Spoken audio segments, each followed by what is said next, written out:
নমস্কার বন্ধুরা, তোমরা সবাই কেমন আছো? আশা করি সবাই খুব ভালো আছো। তো দেখো, আমি নতুন একটা রেসিপি নিয়ে চলে এসেছি। তো আজকে কি রেসিপি? আম প্যাড়া বা আম সন্দেশ ঠাকুরের দেয়, সেটা ঠাকুরের জন্য আমি তৈরি করে নিয়েছি। তো কী কী উপকরণ লাগছে সেটা দেখে নাও। নিয়েছি আম, পনির নিয়েছি, 3টে গোটা এলাচ নিয়েছি চিনি 100 গ্রাম, দুধ নিয়েছি 25 গ্রাম, একটু বেশি, আর নিয়েছি 1 পোয়া মতো লিকুইড দুধ, গরুর দুধ, আর একটা মিক্সিং জার নিয়েছি। ওর মধ্যে এখন মিক্সিং জারে চিনিটা দিয়ে দিলাম 100 গ্রাম মতো চিনি, তারপরে 3টে গোটা এলাচ দিয়ে দিলাম, দিয়ে এবারে এটাকে পেস্ট করে নেব। তো পেস্ট করে নিয়েছি। এর মধ্যে একে একে সব উপকরণগুলো দিয়ে দেব। প্রথমে দিয়ে দিলাম গুঁড়ো দুধ, আমুলের গুঁড়ো দুধ নিয়েছিলাম, তো আমুলের গুঁড়ো দুধটা দিয়ে দিলাম। তারপরে দিয়ে দিচ্ছি পনির, এখানে 200 গ্রাম মতো পনির আছে, পনির দিয়ে দিলাম।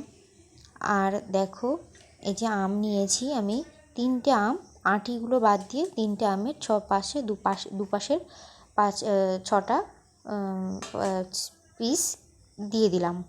দিয়ে এবারে এর মধ্যে লিকুইড দুধটা দেব, দিয়ে পেস্ট বানিয়ে নেব। একটা স্মুথ পেস্ট নয়, একটু গোটা গোটা পেস্ট বানিয়ে নেব। সন্দেশের ক্ষেত্রে ওটা ভালো হবে, স্মুথ হলে কিন্তু ভালো হবে না।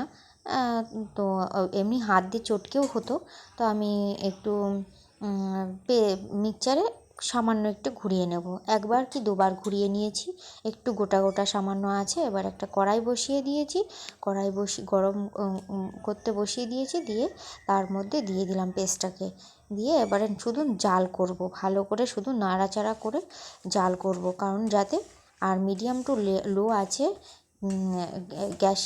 গ্যাসের ফ্লেমটাকে এই পর্যায়ে রেখে জাল করব। আর একটু বাড়িয়ে দেব গ্যাসের ফ্লেমটা, দিয়ে এটাকে 20 থেকে 22 মিনিট জাল করার পরেই এটা তৈরি হয়ে যাবে। তো দেখো, এই পর্যায়ে এসে গেছে। আর কালারটা কত সুন্দর এসছে বলো তো। আমের পুরো কালারটা, আমি কিন্তু কোনো ফুড কালার বা কোনো কালার দিইনি, পুরোটাই আমের উপরে কালার আসছে, খুব সুন্দর কালার। তো বন্ধুরা, আমি দূর থেকে কৃষ্ণকালী মাকে উদ্দেশ্য করে আমি এই আমের সন্দেশটা করছি।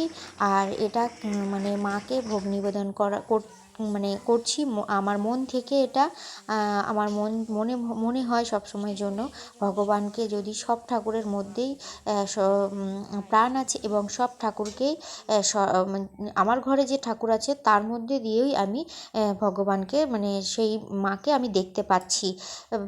এটা আমার মনের বিশ্বাস। তো কার কী হয় জানি না, কিন্তু আমার মনে এটা একটা বিশ্বাস বলতে পারো। তো বন্ধুরা, দেখতেই পাচ্ছ কতটা জাল করার পরে আর ফুটফুট করে আওয়াজ হবে বন্ধুরা। তারপরে দেখো, কিন্তু খুব সাবধানে ওটাকে জাল করে নিয়েছি। তারপর দেখো তৈরি হয়ে গেছে। আর একটা গোপালের জন্য রেডি করেছি, আর 2টো থালায় আমি বেড়ে নিচ্ছি, বেড়ে নিয়ে ওটাকে শেপ দেবো বলে। তো দেখো, আমি এই যে পুরো জমে গেছে, কিন্তু আমি ভালো করে এক হাত দিয়ে ফোন ধরে করছি, তো খুব অসুবিধা হচ্ছে বন্ধুরা। তো স্ট্যান্ড থাকলে ভালো হতো। তো এই পর্যায়ে দেখো, এক হাত দিয়ে নামিয়ে করতে হয়েছে, নাহলে পুরোটা দেখাতে পারলাম না। তো সন্ধ্যাবেলায় দেখো আমি বানিয়ে দেখো আমার গোপালকে ভোগ দিয়েছি। তো কৃষ্ণ কালী মায়ের নাম করেও আমি ভোগটা ঠাকুরকে নিবেদন করে দিয়েছি, আমার সমস্ত দেবদেবীদের নাম করে, যাতে সমস্ত দেবদেবীরা এই ভোগ পায়। তো সেইটাই আমি প্রসাদ রূপে গ্রহণ করব। তো তারপরে দেখো, এটাকে জমে গেছে, একটু গরম ছিল বলে আমি কাটিনি, তো কাটা কিছু দিয়ে ছড়ি দিয়ে কেটে তারপরে আমার হলো। আর সবগুলোটাই নিরামিষ বাসরে কিন্তু আমি এটা করেছি। তো তারপরে দেখো, আমি একটু পিস পিস করে কেটে নিয়ে তারপরে ওটাকে আমি বক্সের মধ্যে সেট করে রেখে দেবো। এটা পুরো ঝরঝরে শুকনো হয়ে গেছে, এটা অনেক দিন পর্যন্ত ঠাকুরকে দেওয়া যাবে।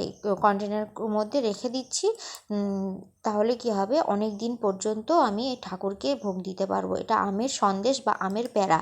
তো এই পর্যায়েও তুলে তুলে রাখা যেত, তা আমি একটু শেপ করে রেখে দিচ্ছি, দেখতে সুন্দর লাগবে। তো দেখো বন্ধুরা, দু হাত দিয়ে করলে পরে হাতের তালুতে চাপ গোল করে নিই, চাপ দিলেই হয়ে যাবে একটা শেপ। এর উপর ডিজাইনও করা যেত, তো আমি আর সেটা এক হাত দিয়ে কী করে সম্ভব বন্ধুরা বলো। তো এই যে যেরকম আমি পারছি সেরকমই একটু শেপ করে নিচ্ছি। তো বন্ধুরা দু রকমের করে নিয়েছি দেখো শেষ পর্যায়ে। আজকের ভিডিও কেমন লাগলো অবশ্যই কমেন্ট করে জানাবে। আর বন্ধুরা নতুন বন্ধুদেরকে বলছি, তোমরা আমার চ্যানেলটাকে সাবস্ক্রাইব করে চ্যানেলটাকে পাশে বেল আইকনটা প্রেস করে রাখবে। নিত্য নতুন ভিডিও আপলোড হলে তোমাদের কাছে পৌঁছে যাবে। তো আজকের ভিডিও এখানে